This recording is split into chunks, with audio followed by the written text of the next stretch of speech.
الا للہ الدین الخالص۔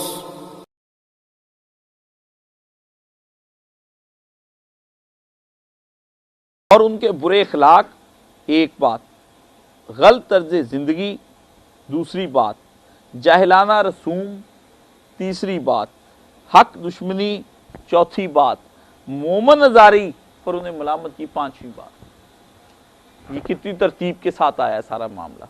کہ پہلے کیا کرتے ہیں، پہلے تو خود ہی بڑے غلط تھے، ٹھیک ہے، اپنے اخلاق ان کے انتہائی غلط، بدتمیزی۔ آج آپ رویے دیکھ لیں، آپ ہر اس آدمی کو پسند کریں گے جو آدمی پولائٹ ہوگا، جو آدمی پولائٹ نہیں ہے آپ اس کے مخالفت میں شروع ہو جاتے ہیں، وہ انتہائی بدتمیز، چاہے ہم خود بھی بڑے بدتمیز ہیں لیکن دوسرے کی بدتمیزی برداشت نہیں ہوتی۔ تو سمجھیں جب دوسرے کی آپ کو بدتمیزی برداشت نہیں ہوتی، ٹھیک ہے، تو آپ کی بدتمیزی کو کون برداشت کرے گا؟ تو پہلے تو یہ اخلاقی لحاظ سے ان کی یہ صورتحال تھی۔ پھر کہا غلط طرز زندگی، ان کی زندگی اس طرح کی گزرتی تھی اور اس کی وضاحتیں کی ہیں کہ غلط طرز زندگی میں بدعات بھی تھی اور جاہلانہ رسومات بھی تھیں، اور ان کے اندر آپ دیکھ لیں ان جاہلانہ رسومات کے اندر جو وہ کام کرتے تھے وہ تو اللہ کی پناہ، کیا آپ کو بتائیں ان کی۔ اور اس کے اندر یہ آج کل ایک اہم چیز ہے نا، یہ وہ نجومی بڑے تھے، یہ آپ کے باوا عامل ناگی ہیں جی، وہ بنگال کا جادو توڑ کرنے والا، اور ہم ہر عمل کو پتہ نہیں 24 گھنٹوں یا 48 گھنٹوں میں کر لیتے ہیں، کالے علم کی کاٹ اور پلٹ کے ماہر، جو آیا آپ پر حملہ ہوا وہ بھی ختم کر دیں گے، بلکہ الٹا اس حملے کا جواب اس طرح بیک گیئر لگے گا، وہ ہی مر جائے گا بندہ۔ یہ میں نے بتایا بھی حضور آپ بچ جائیں گے، ہم مار دیں گے اس کو، پلٹ کے بھی ماہر، کاٹ کے بھی ماہر اور پھر پلٹ کے بھی ماہر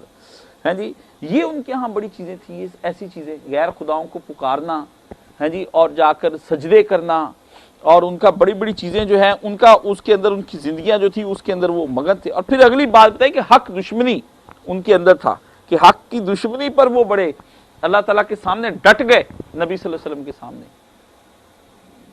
نبی کریم صلی اللہ علیہ وسلم کی پرسنالٹی اللہ تعالیٰ کے بعد انہی کا نام آتا ہے، وہاں ڈٹ گئے حضور کے سامنے۔ تو اس کا مطلب ہے کہ حق دشمنی بعض کا اس قسم کی ہو جاتی ہے کہ بندہ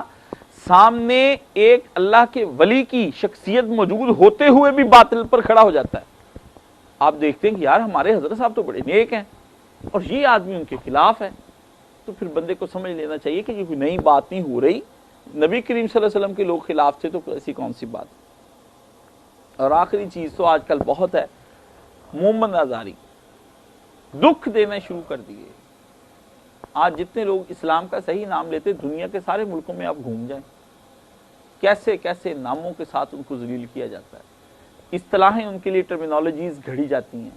اور پھر اس کے بعد ان کا پروپیگیٹ کیا جاتا ہے، ان کو اتنی تشہیر کر دی جاتی ہے اس کی کہ پھر لوگوں کی ہر وہ آدمی جو اسلام کے ساتھ مخلص ہے اس کے منہ میں بھی وہی بات آ جاتی ہے جو دیگر لوگوں کے منہ میں ہوتی، جو خدا کے اسلام کو نہیں مان رہے ہوتے۔ اتنا پروپیگیٹ کر دینا، اور اس کی آج کل تو آپ مثالیں جو ہے نا آپ مجھ سے بہتر سمجھتے ہیں، نام لیے بغیر آپ کو پتا ہے کہ آج کل کیا رہا ہے اور اس میں کیا کچھ ہو رہا ہے۔ غیر متوازن نظریے نے ایسی جنم لیا ہے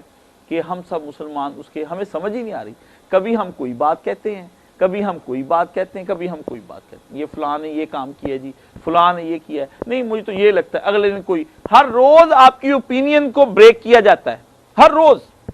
آپ کی رائے کو توڑا جاتا ہے، ہر روز آپ کی ایک نئی رائے بنائی جاتی ہے، اس میں کالم نگار بھی شامل ہیں، میڈیا پرسن بھی سارے شامل ہیں، اینکر پرسن بھی ہے، الیکٹرانک میڈیا بھی ہے جی، اور پھر ریومرز بڑی کام کرتی ہیں، افواہیں، یہاں سے بات چلتی ہے، وہ جی رات اس طرح ہو گیا، صبح اس طرح ہو گیا، 6 بجے اس طرح ہو گیا، 4 بجے اس طرح ہو گیا، اس طرح کی باتیں ریومرز اڑائی جاتی ہیں۔ پہلے اور خبر آ رہی ہوتی، پھر یکدم خبر بدل دی جاتی ہے۔ پھر یہ ایک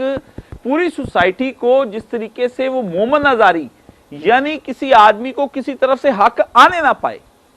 کسی طرف سے داخل نہ ہونے پائے، یہ نتیجہ اس کا نکل آتا ہے۔ تو یہ اس کے اوپر ڈسکس کیا گیا۔